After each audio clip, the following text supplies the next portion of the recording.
Welcome back to Happy Hour. I'm back with my girl, Maggie. So happy to be here. It's Monday. Grab your beer. Cheers.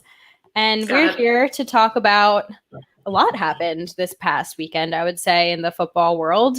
Yannick Ngakoue, I hope I did his name a service there. You did. Yeah. Amazing. I'm getting better at my pronunciations. Is joining our rival, the Vikings. It's going to be interesting. Definitely going to shake up the pass rush in the division. We've got Leonard Fournette, who got cut this morning. It was the first thing I woke up to this morning was that news. And tons of Packers updates at training camp. So we have a lot to go through. Bring your questions, and Maggie and I hopefully will get through all of those. Maggie, thoughts on Yannick? Going up against him 2 times a season. The first thing I said when it happened was just that the NFC North is like stacked with pass rushers. Like, you have Yannick and Danielle Hunter.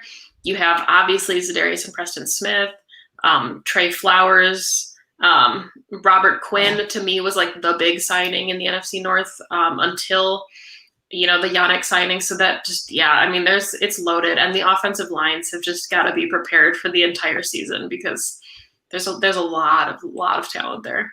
Yeah, no, Yannick's definitely an upgrade, I'd say. I mean, losing Everson Griffin was a blow to the pass rush, but Yannick's obviously much younger. I think 7 years younger, and as Matt LaFleur called him today, elite. So it's definitely gonna bring, they're gonna bring the heat for sure. Hey, Nagler. Hey, Jacob. Welcome. That just threw you off. Yeah, that did. I know we got the big guns in here. There's also a fly sitting right on my monitor. So if you see my eyes just start to slowly drift to the side, it's because this fly just landed on my computer, and it's going to bother me. But I don't know. Like, I think, the defense is really kind of going to be the defining element for so many of these teams. Like, the running joke obviously is like, oh, well, look at the Vikings. They got all this talent and they still have Kirk Cousins.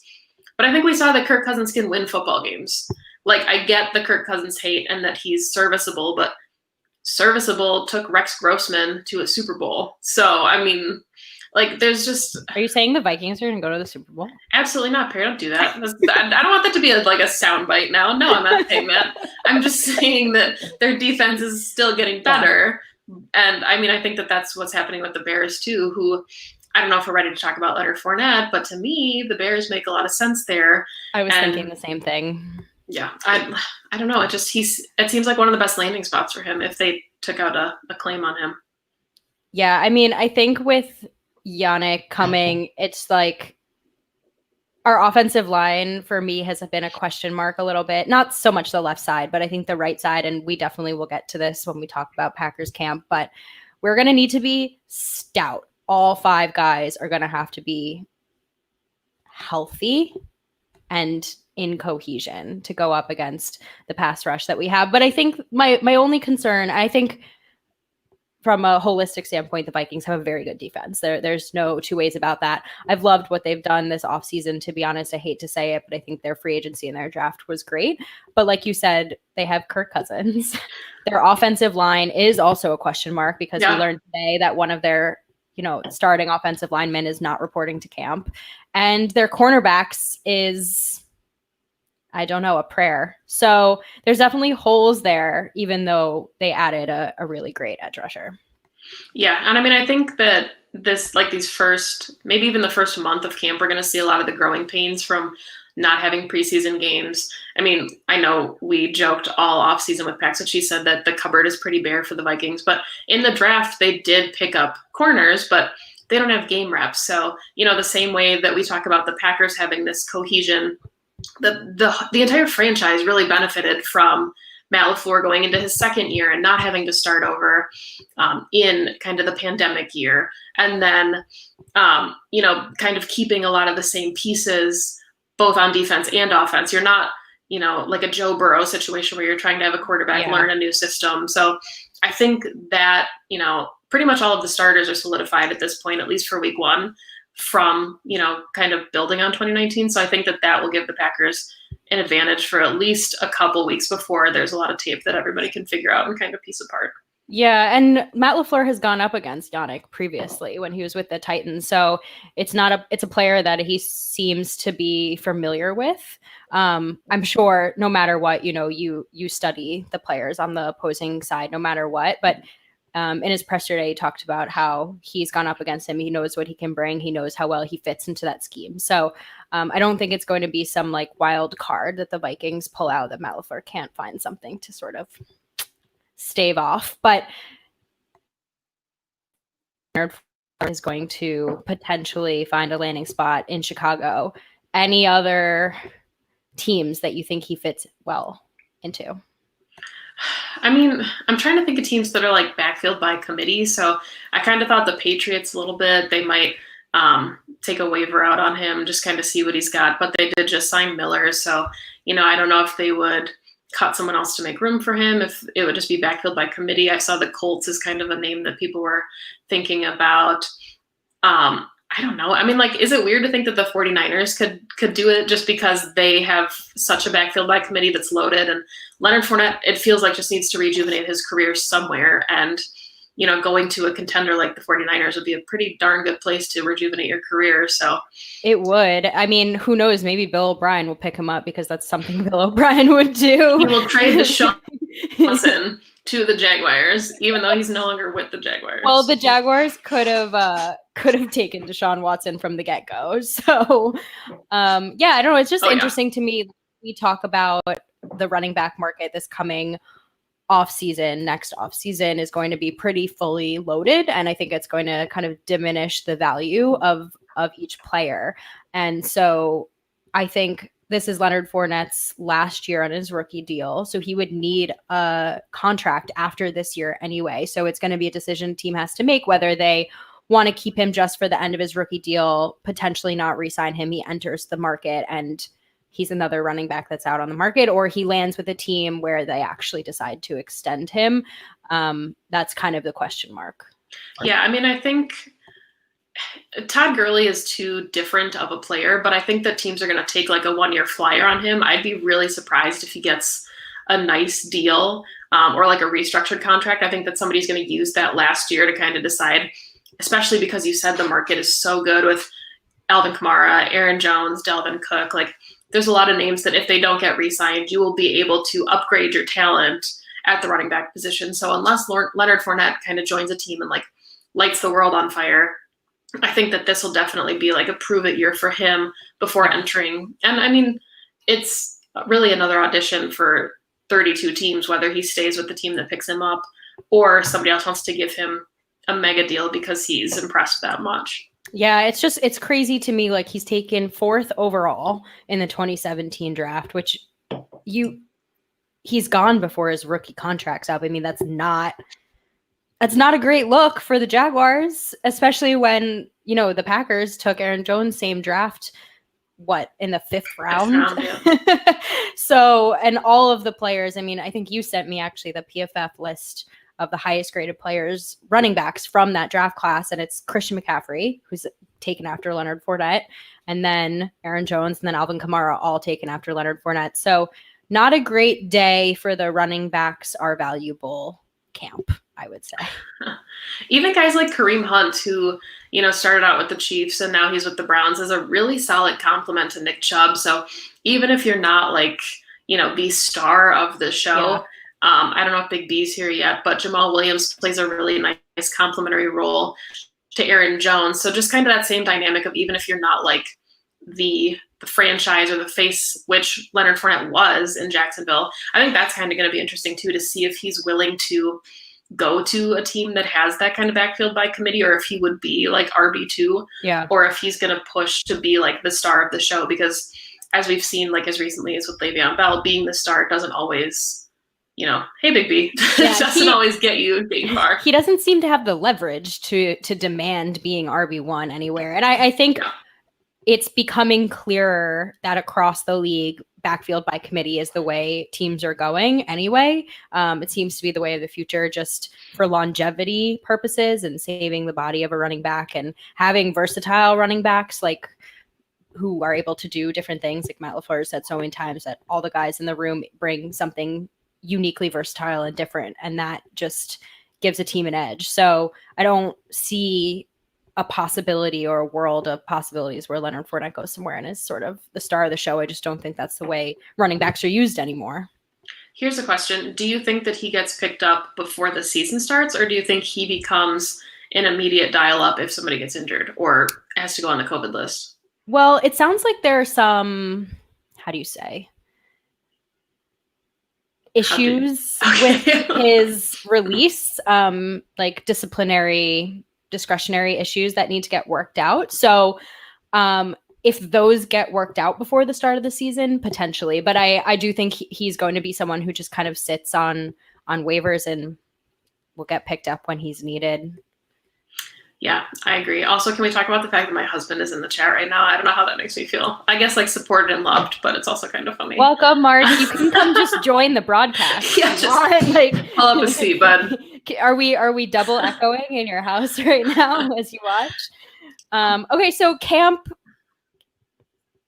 We had an interesting practice. I want to talk about this practice because I really, really, really like the way the Packers staff are preparing the guys for week 1 for the season. And I know that fans hate preseason. I know a lot of people have issues with preseason, but I think there's something to be said for giving guys live game reps. Like the idea that we're going into week 1 without ever tackling is interesting to me. You know what I mean? Like it's going to be hard on their bodies. Why are you laughing? Because of Mark. Just ignore him and me. Okay. Good, Mark. That's what handing Maggie beer is what your job is. But I think the live game reps is something that they're obviously not going to get. We've talked about how it affects, the fringe roster players, but I think it affects everyone, like no one is getting that time. There's no real game time for Matt LaFleur and Rodgers to kind of implement any kind of scheme and drive. So I think that them doing kind of a scrimmage against each other is kind of the best way to do it. I don't know if that's common that other teams are doing that as well. It seems I've seen kind of the Cowboys were doing it and some other teams were too. But I think it'll show for LaFleur and Pettine the holes on each side, what they do well against each other. Still can't tackle, but I just think it was a nice, like, kind of creative way to complement the fact that there's not going to be any preseason games. We've got some big names in the chat right now. Jersey Al is here, so it's a good one. It's going to be a fun show. I can already tell. But yeah, I mean, I think that with if you talk about Pettine even being in the booth and just kind of giving the players that kind of practice. So if you do have, Christian Kirksey is familiar with it, but your other mic'd up inside linebacker, just giving these guys these opportunities to see what it's like to get calls coming in from either the mic in the middle of the field, coming in from the sideline, what your substitution packages look like. These are all things that they aren't really able to replicate without having a preseason game. So, and I thought it was really interesting. I was reading fans were concerned about what Lambeau is going to look like after having 3 practices on it, which, that would be family night and 2 preseason games. So don't worry, everybody. It'll be ready. Still in tip-top shape for week 2 against the Lions. Yeah, and I think it's interesting, too. I mean, one thing that stood out to me was, some guys look really great in practice, right? But practice isn't a game. And so you put them in some semblance of a game setting, and then you see how they go. And there are guys that definitely stood out, and there are guys that I think struggles came out when it was more of a game type setting. And we have cut down day coming up. And I think, that's the best way for LaFleur and Goot and everyone on the staff to determine who's going to make it and who's not. And a name that comes to mind for me is someone who I am a tangential party. I'm not actually a practice. So I'm getting all of this through Twitter. So let me just caveat that. But I would say that based off of the reporters who were there, who were tweeting about how the players were doing, it seemed like the Josh Jackson inconsistency struggles came up again in the more like game time reps. And to me, that's just like, okay, he can do great all he wants in practice, but when it comes to game time setting, if you can't put it together, then you're kind of useless. Does that mean? I really like the way that Matt LaFleur put it too. He basically acknowledged that, yes, they have a week kind of left. Cut down day is Saturday. And it's really interesting this year to think about cut down day. We talked about this a little bit this morning, how traditionally you have your 90-man roster that you're cutting down to a 53 active roster and then a 10-person practice squad. So, this year going from 80 to 69 and having an expanded practice squad, like, is this a lot more in-house guys? But when they ask kind of Matt LaFleur what that roster looks like, and do you know yet? Because theoretically, unless you're taking a lot of guys from other squads, you're only losing 11 guys. So you kind of know at this point who's stacking up and who's not. And LaFleur basically just said, like, if we're not seeing something from somebody, then we have to make sure in this last week we put them in a position to show what they can do, because it could be that we just haven't given them the right opportunity. So I really like that mindset of just kind of understanding, like, there's still evaluation. I mean, some guys wait until the 4th preseason game and then they completely flash, and that game is how they latch onto the roster. So this last couple days of practice are going to be huge. Absolutely. And I think too, the practice squad looks different. So there could definitely be guys that Matt LaFleur really likes who wants to keep around, and there just isn't the space, or they haven't had the chance. So they get put on the practice squad. I think you and I have talked about it. I don't think there's going to be too many practice squad pickups these days. I think who you keep there is who you're going to have. So it's not like these guys are really going anywhere. But they're not going to be on the 53. Okay, so we got this one, which is a great question. I have read only positives as well. I think it seems to be as the kind of next up behind Kirksey between him and Ty Summers. I've read some really good things about Ty Summers kind of being all over the place and making plays. But Kamal Martin, if he is a draft pick that, pans out to be someone who contributes this year, that's a huge win. Yeah, and I mean, yes, he was a 5th-round pick, but Blake Martinez was a 4th-round pick, and he started, almost 100% of snaps for this defense as long as he was in Green Bay. So, I mean, I think that, I think he has a really good shot. And I know that they cover everybody objectively, but even like Packers.com, if you watch like 3 things with Wes and Mike and Larry McCarron loves Kamal Martin. So when you see like the analysts that are, kind of the heart and soul of the team getting that excited about a player, like when their job is to be objective and only report what their eyes are telling them, like, I think that says a lot. And I think that Kamal Martin has really done nothing but impress kind of since he got, even in the offseason program, they talked about how quickly he was picking up kind of the defensive playbook and the scheme and just asking the right questions and really putting himself in a position to be successful from the jump. Yeah. And I think too, something to note is that I've 2 things. One is Kamal Martin, I think, was nursing a little bit of an injury his last year at Minnesota. So that definitely, I think, may have lowered his draft stock and doesn't at all impact how good he is and what his play is and what his athleticism on the field if that injury is gone. And I think secondly, and I very much like prescribe to this mindset, is once you're drafted and you're on a team, it really doesn't matter when you were drafted. Like once you make it to the 53, all you need to do is contribute, and it doesn't really matter to me where. So yeah, he was taken in the 5th round. Does that potentially mean he wasn't the best linebacker in the draft? We know that. He wasn't Kenneth Murray, RIP. It still makes me sad. Like it really, I see tweets and I'm like, I wish he were a Packer so badly.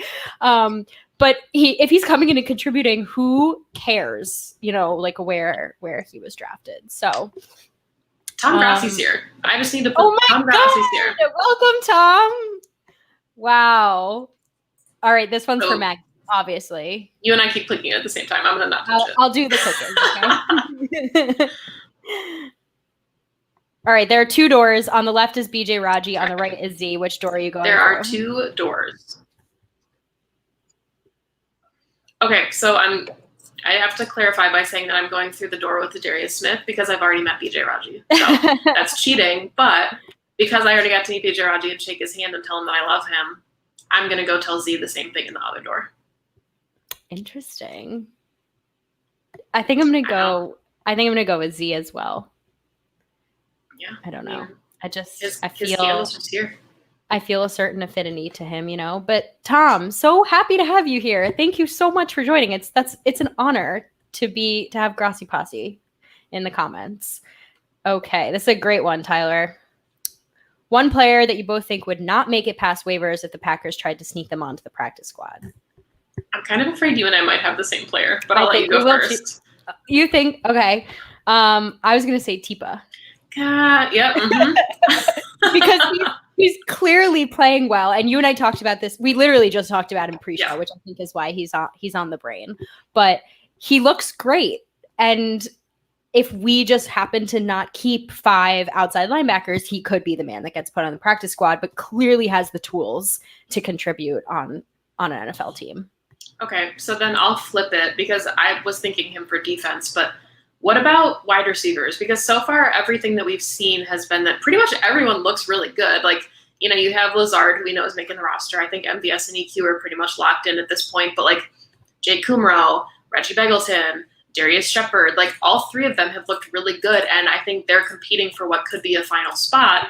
Mm-hmm. I think Tyler Ervin's a roster lock, whether it's a like wide receiver or running back.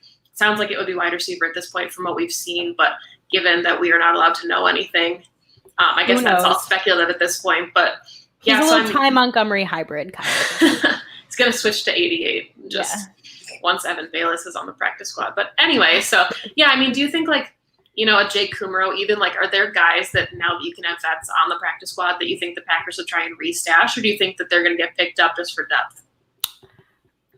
It's such a good question. It's hard to figure out. Like, it's just such a strange idea to have a vet on a practice squad.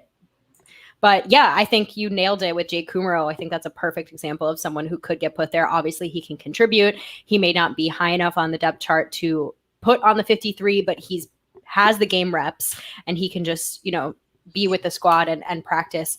Is he someone that's going to get picked up by another team? Likely not. I would be a little surprised, although happy for him if he gets put on a roster and we don't keep him. But yeah, I mean, it's an interesting concept. I think maybe there's a few offensive linemen that would go on the practice squad since we have like 11 in camp right now. Good question, Tyler. Very intriguing question. Before we switch questions, I want your take on this because we've seen a lot now of speculation about the Packers having a lot of talent along the offensive line and maybe not enough room to keep them. So especially now with, the thought that maybe Jared Valdir comes back. So if you are a team like the Eagles that has been decimated by offensive line injuries, do you call the Packers and ask for either Lane Taylor, Billy Turner? Rick Wagner's probably not going anywhere because he just signed his contract. But if you have heard really good things about a guy like Lane Taylor, I mean, if you need the help and you see a possibility, there's no reason not to call. Will the Packers give one up? Yeah. No. I don't. I really don't. I really don't see them giving up anyone who's a potential starter. I think depth at offensive line is way too important. We just talked about it earlier. We go up against some crazy great pass rush duos. We need guys to stay healthy. Injuries happen on the offensive line way too often for me to feel comfortable them trading someone away who could potentially slide in if someone went down with an injury. So yeah, I agree. And I mean, honestly, like we talked about this again pre-show, Lane Taylor is a champ. Lane Taylor deserves to be the starting right guard for this football team. And if he's not, it's going to blow my mind. I mean, I know that we're not getting to watch this live, but the fact that he went 14-0 in one-on-ones, like, come on. I mean, he restructured his contract to stay in Green Bay. Like, just let him stay. He deserves it. He deserves his shot. Yeah. No, I agree. I would be hard-pressed to say that guy doesn't start a game this season. And I mean, I know that he technically, won the left guard spot, but I feel like the Packers were kind of in a pinch last year with bringing in Billy Turner for the right guard spot. I don't think they expected Elton Jenkins to be the star that he was from the jump. So by all accounts, Elton Jenkins could have been your starting right guard this season. Like if Lane Taylor stays fully healthy, maybe Elton Jenkins playing a different position. So yeah. Yeah, I also just love the idea that we have multiple offensive linemen that can slide into multiple positions on the line. And I don't think that takes away any level of continuity or cohesion between them because they're all comfortable with each other. And so when you take one out, it's just don't get rid of the offensive linemen. Stash them on the practice squad. We need them. We need to protect Aaron at all costs. He's too old and has too much of an injury history to be put. No, I mean, that's a joke. I'm joking around, but I am also serious. I think it's way too important of a position to not have good depth. And yes, we drafted 3 guys in the 6th round this season, but we don't know what they have. One of them is, I think, still on the PUP list from an injury. And John Runyon Jr. seems to be the only one that potentially could play in a game this season. But again, he's not going to be ready, I don't think, yet. So we need Lane Taylor. We need Billy Turner. We need Rick Wagner to be healthy.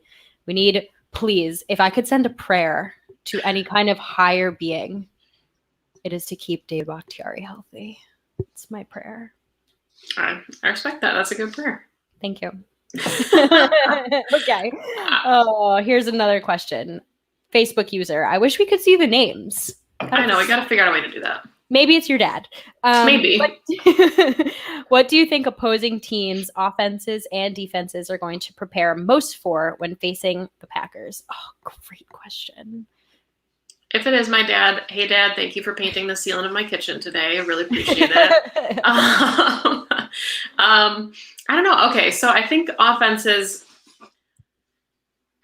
I don't want to say like Aaron Jones and Devontae Adams because that's a cliche, but like we saw that, Devontae Adams can get triple teamed and still get open. And Jerry Gray had said like he's training his secondary to kind of mirror what, like when he was with the Vikings, it was like double team Devontae Adams and he still got open. And it was like the bane of his existence was to try and figure out a way to stop Devontae Adams. So I think that kind of becomes obvious. And I don't want to say like that the role is to make Aaron Rodgers be Aaron Rodgers because when he is, he can still do miraculous things. But I think that, you want to take away some of those securities because when we didn't see Devontae Adams on the field and Aaron Rodgers didn't have a choice but to spread the ball around, that offense moved really well. Reading game. Right, but then sometimes you see Devontae on the field and it's almost like Aaron Rodgers gets blinders, and I probably would too because it's Devontae Adams, but then it seems like the offense kind of stagnates. So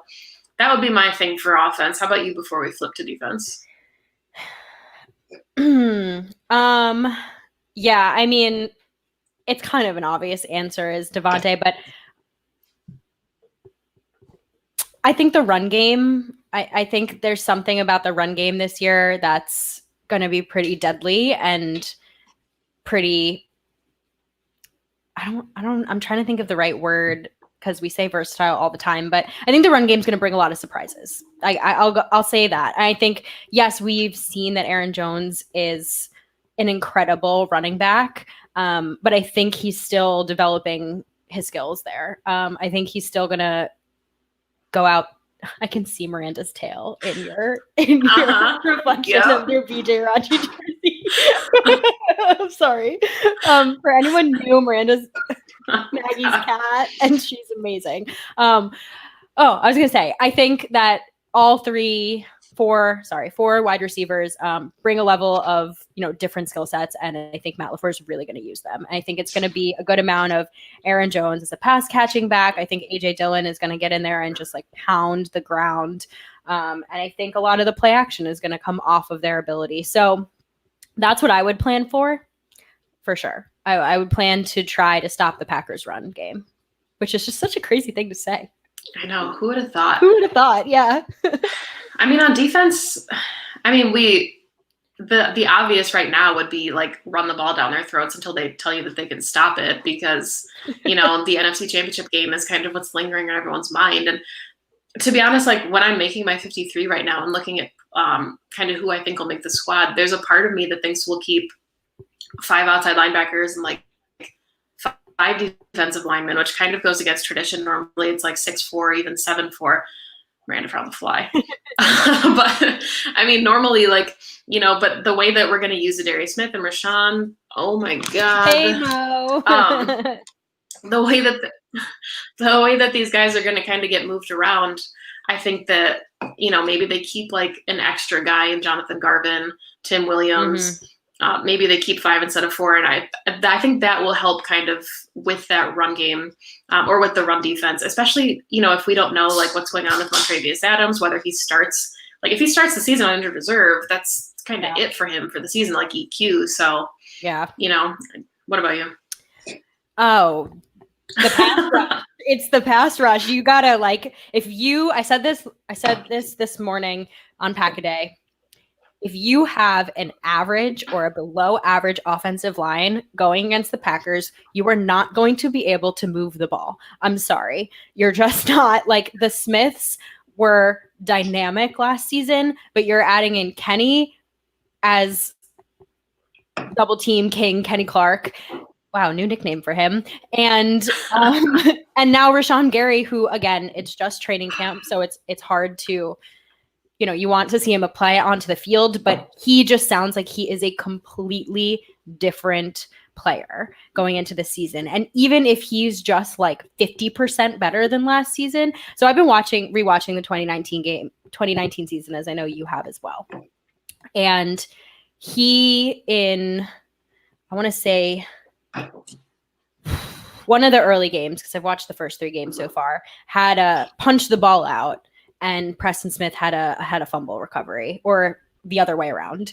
And I didn't even remember that last season. So they can rush from everywhere. We've seen Z. He just goes to where the weakest matchup is and destroys them. And then you add in 3 other rushers who can apply immense amount of pressure and can go after the ball. Like, honestly, good luck. Like, T's and P's from Perry Goldstein. Yes. I think it was Preston Smith. And I think it was the Broncos game, and Rashawn Gary recovered the fumble. Yeah. And that was also the game where Jair just stole Noah Fant's lunch. Yeah. Welcome to the NFL. Yeah. Okay. So, which rookie are you most excited for? Joey, welcome to the show. Which rookie are you most excited for, Maggie? Are you going to ask me that, really? I know it's A.J. Dillon. It's A.J. Dillon. His jersey's in my closet. Thanks, Jacob Westendorf. I cannot believe that you have an A.J. Dillon jersey now. That's so exciting. We gotta find a way to send him a photo or let's get that baby signed. I was going to wear it on the show tonight, but I thought I should save it for week 1. Not put the... Oh, yeah. You got to keep it clean. Oh, yeah. I mean, look, I'm looking forward to AJ Dillon. Of course, I think he's going to be one of the biggest contributors. I feel similarly about Kamal Martin. I think slowly he's creeping up on my list just because it's such a position that's of need and it's been such a question mark. And I think not just this past season, but for a really long time, our inside linebackers have just been like, meh, like fine. And like that's the missing link to me. Is that position. If we could have someone who comes in alongside Christian Kirksey, because I fully believe Christian Kirksey is going to be phenomenal this season. Are you getting a beer right now? No, I got my stash away one. Oh, nice. I think if we can get Kamal Martin to be that guy alongside him, that's a big win.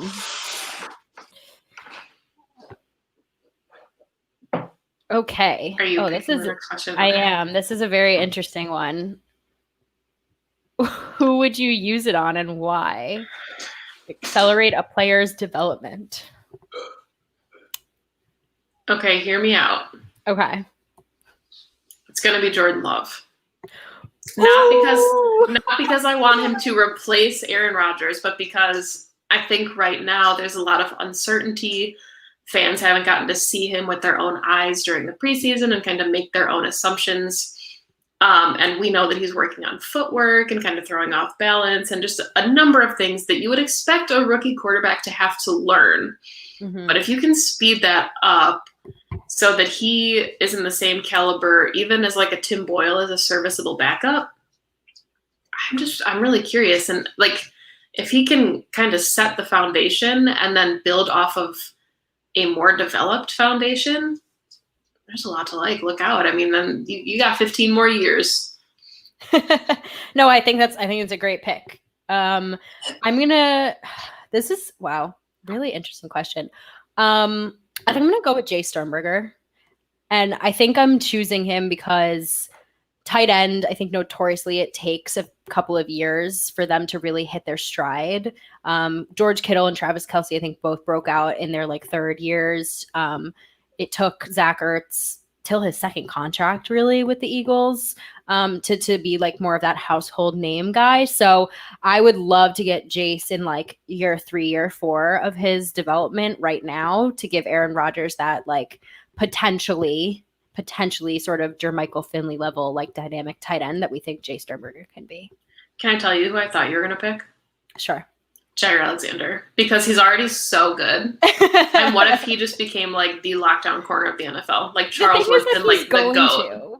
Okay. Well, I mean, that's fair. You got your rationale behind it, so that's fair. No, it's a good one. I actually was toying with that as well. Okay. Oh God, I don't like that question, Joey. We're not going to talk about injuries. Sorry, bud. Aaron. Oh, I love this question. If you could grab any player from each opposing team in the NFC North to add to this roster, who would it be? Jimmy Graham. Just kidding. LOL. Clearly the best player on the Bears. Can you imagine though? Like, what does that say about the Bears? Imagine thinking Jimmy Graham is playing better than Khalil Mack. That's bad. Oh boy, that's not good. Wow. Okay. Do you want to go team by team?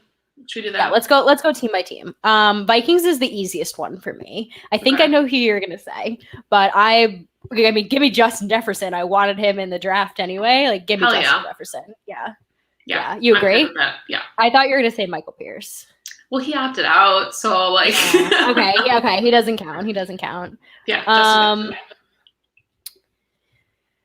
Okay. Who's next? You go next with the team. Okay. The Bears for me is Akeem Hicks. That's a good one. I was gonna say Eddie Jackson. Ooh, that's yeah. I mean, God, that'd be like almost too many cooks in the secondary. Like, it'd be so good. No, Akeem Hicks is a monster. Another player that didn't make the top 100 who definitely should have. Definitely should have. All right, Lions. No one? I don't know. I do love Kenny Golladay, and I think him with Aaron Rodgers, love that sound.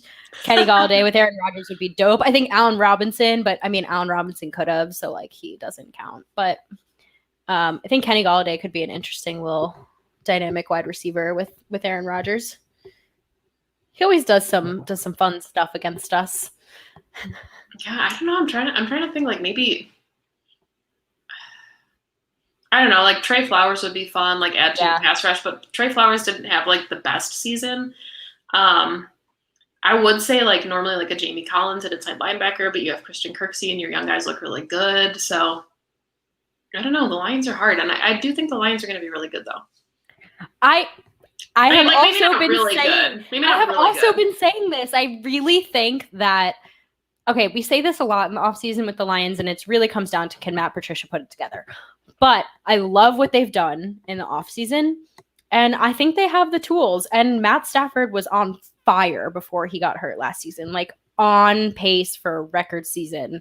So I don't know. I'm not counting the Lions out, especially against the way we played them last season. Like, you don't have to talk about it. Okay, we're not talking about it. I'm just kidding. Oh boy. All right, let's look. Is it too early to cost? No, Josh Jackson is not a legend. Al agrees with us. I mean, TJ Hawkinson is a good one. Nick Schmidt's my pack-a-day co-host. I'm not going to call him my former co-host. TJ Hawkinson. I think that the NFC North has some of the best young tight ends in the league. I mean, really, if you think about it, it's kind of wild if all three of them hit. Because I was also pretty high on who the Bears just picked, even though I can't remember his name right now because my mind is blanking on me as always. Polknut. I got you, girl. You. Yeah.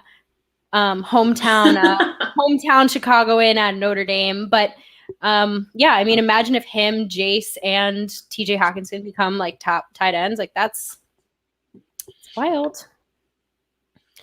Okay. Yeah, wow. Get out of here, Sean. Yeah, if you're saying go Bears in this chat, you're kind of in the wrong place, I would say. You should find another live show. All right, Maggie, any other things from camp that have stood out to you? I mean, to me, I guess I feel like there's still a question mark along the defensive line. Like, I feel like we're hearing about specific positions that have looked really good. I think wide receiver has looked, every guy at some point has shown up in a tweet as making a really nice sideline grab or making a really nice play. Love that sound. I think the running backs, we know who kind of the top three are established.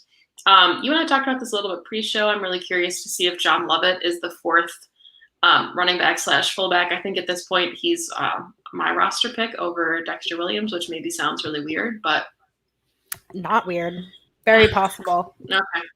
Yeah, but I mean, I think we know we need to figure out the right side of the offensive line, but tight end is pretty established. Your corners are pretty established. Your safeties are pretty established. So I guess if you think about the front seven, like who's the fourth pass rusher, who starts opposite Kirksey, and who's your defensive line? Like, I'm really curious kind of to see who kind of steps up on that side of the ball in these last couple practices. I love that. I love that idea. Also, Sean, I'm sorry that we told you to go away. If you like football, you are welcome here. So interesting breaking news that I just got. The NFL is taking over the investigation into allegations of workplace misconduct against the Washington football team. That's how confident I am in the NFL taking over. Yeah, I was going to say, I don't know what that change is per se, but I think it's definitely interesting they're finally taking out of Dan Snyder's hands because that's long overdue. The man can't even admit that there was a problem. I don't think we're drunk enough to talk about this yet, Perri. Yeah, let's move on. I just wanted to tell the folks watching that there was breaking news. We got to break news on the show. Don't get us started on it because we'll go way later than 8. 7 p.m. Lambeau time on the East Coast. Okay. I love this one. This is a great one. Plans, rituals, traditions for game day. So my tradition is pretty simple. I always watch the first game of the season with my dad. He's the reason why I love the Packers. He's the reason why I love football. When I went to college, we were texting. Well, we still do that when we're not together, but we text throughout every single game. And then when I finally graduated, it just started that way. And so we've watched some real interesting games together. I mean, we were together for the 20-0 Bears season opener 2 seasons ago. I watched this wasn't a first game, but I watched the Hail Mary against the Lions with my dad. So it's always just like fun. And I tweeted this out the other day, but he came into the city this weekend to help me out with some things around my apartment. I just moved and put shelves up and things like that. And as he was leaving, he turned into me and he was like, "So see you on September 13th, right?" And I was like, "Of course." So gonna go to the suburbs and watch the game with my dad. Yeah. I mean, mine's really similar. Like, I always will make an effort to watch the first game with my dad. Normally I have a really big party that I host, and I do like a whole spread. Like, my whole table is full of food and you can't put anything else down on it. But with COVID, I will not be having a large party to start the season. And I just need to clarify, I don't drink beer when I'm on the road. Mark is referring to walking beers, where when you park outside of Lambeau, you open a beer and then you drink it as you walk to the stadium. So thanks, Mark. Thank you for that clarification. That is also, if I'm at Lambeau, that is my game day tradition and it's normally with my dad. So nice. Aw, we love the games with our dads. Mm-hmm. Any other rituals on game day? Let me think. I have a Packers bar here.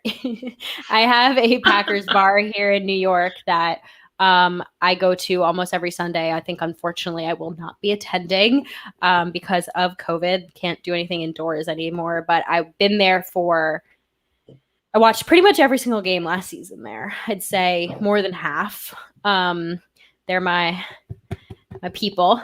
Watched the NFC Championship game there and stayed till the end.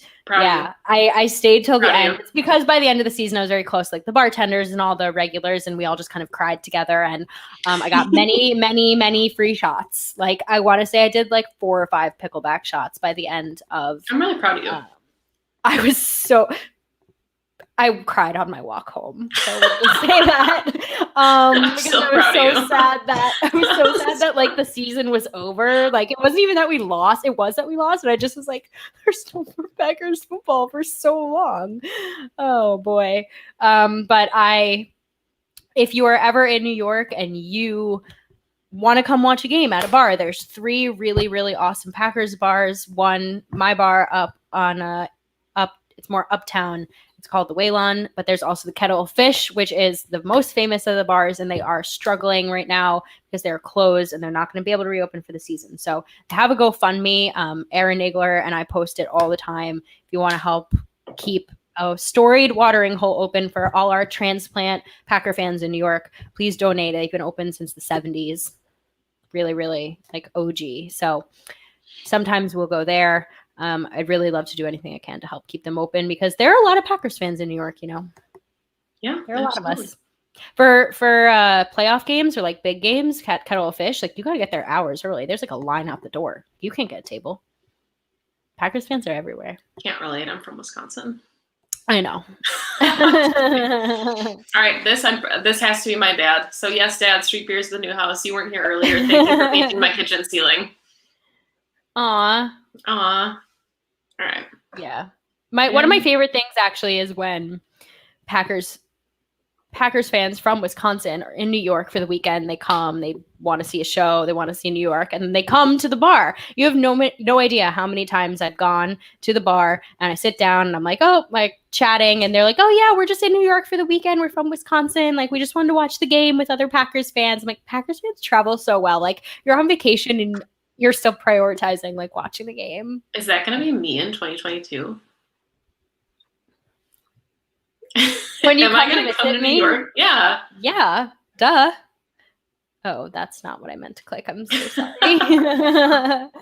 All right. Well, seems like we're going on a tangent now and just reminiscing about bars and also thinking forward about time. And going outside. Maggie can come visit me. One day it will happen. One day I will get up to Wisconsin and go to one of your parties at the new house. So final thoughts. We're so close to the season. Like I can taste it. What are you most excited for? It's just kind of wild to think about that. Like in literally 2 weeks, we'll be doing happy hour to talk about the Vikings game. Like we're gonna recap it, baby. Recap. I thought you were gonna start chanting, so I waited, and then there wasn't a second one. We're gonna recap the win, Maggie. The win. Oh yeah, Packers win against the Vikings. I'm so excited. Well, anyway, thank you all for joining. It's always a blast to chat. Thank you, as always, for your questions and just your banter in the chats. That's distracting, but also phenomenal. I'm so happy. But also distracting. Yeah. You can find Maggie and I here every Monday on Game On. You can find us every week. We have a podcast together called Pax What She Said. It's our absolute baby. It's great. We're going to be coming out with some obviously great content as we have actual football to talk about. We both podcast with the Pack a Day podcast crew. I'm every other Monday. Maggie's every Thursday. If you're not listening to Pack a Day, I don't know what you're doing. It's just a fantastic, fantastic podcast. Andy Herman put together a phenomenal crew of people. I'm like honestly so honored to be part of it. And please, please, please stay tuned for our next show on Game On. It is the Freezer guys at the Freezer podcast. They will be coming on at 7 Lambeau time, 8 p.m. Eastern. I still don't know time zones. I'm 25 years old. And listen to the guys talk more Packers because you just can never get enough of that, right? So stay tuned. They'll be on in about 11 minutes. And again, thank you all for joining, and can't leave it without saying, go Pack Go. Go Pack Go.